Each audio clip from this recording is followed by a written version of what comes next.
يا صباح الخير. النهاردة ان شاء الله نشوي مع بعض السمك البلطي ده بالردة بدون دخان خالص، مش هيضايقنا الدخان خالص واحنا بنشويه. اول حاجة معايا معلقتين كبار من الثوم المهروس، معايا معلقة صغيرة هريسة شطة، معايا بابريكا، معايا كزبرة، معايا كمون، معايا ملح، معايا عصرة ليمونتين.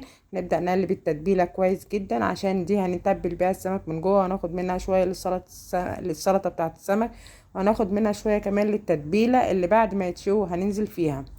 نبدأ كده نملح السمك من جوه ونتبله كويس جدا زي ما انتم شايفين كده.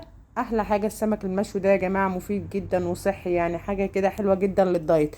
زي ما انتم شايفين بعد ما تبلته معايا بقى فلفل الوان احمر واصفر واخضر، ومعايا طماطميتين مقطعاهم مكعبات. هنبدأ نقلب السلطة كويس وننزل عليها بمعلقة من التتبيلة اللي احنا كنا عاملينها. هنقلبها كويس جدا وهننزل عليها كمان بعصرة ليمونتين.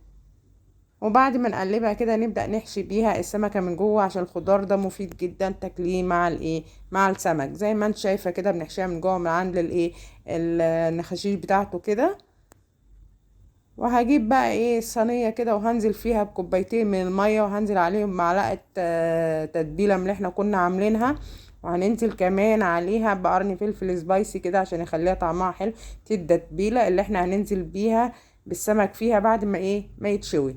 وهنزل عليهم بعصرة 3 ليمونات بربع كوباية خل، هنزل عليهم بشرايح الليمون زي ما انتم شايفين، بس بشوية شبت كمان هيخلوا طعمه حلو جدا. بس كده. وجبنا الردة دي هنتبل بيها السمك. الردة دي بتجيبيها من عند العطار، طبعا هي نخالة الدقيق. بتبلي سمكية كويس جدا قبل ما تتبليها عشان الردة تمسك فيها. وبعد كده هنرش عليها شوية زيت وندخلها تحت الشواية، اقرب رف للشواية عشان يتشوي. بعد كده نقلبها على الناحية التانية برضو تشوي الناحية التانية.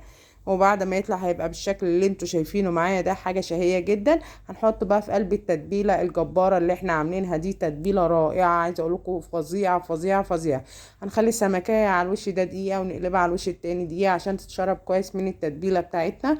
وبعد ما تطلع هتبقى بالشكل اللي انت هتشوفيه معايا ده دلوقتي. جميلة جدا، والسمك صحي ومفيد جدا يا جماعة. زي ما انتم شايفين بقى احلى سمك مشوي بالردة بدون دخان وبدون دوشة في البيت. زي ما انتم شايفين كده، وبألف هنا.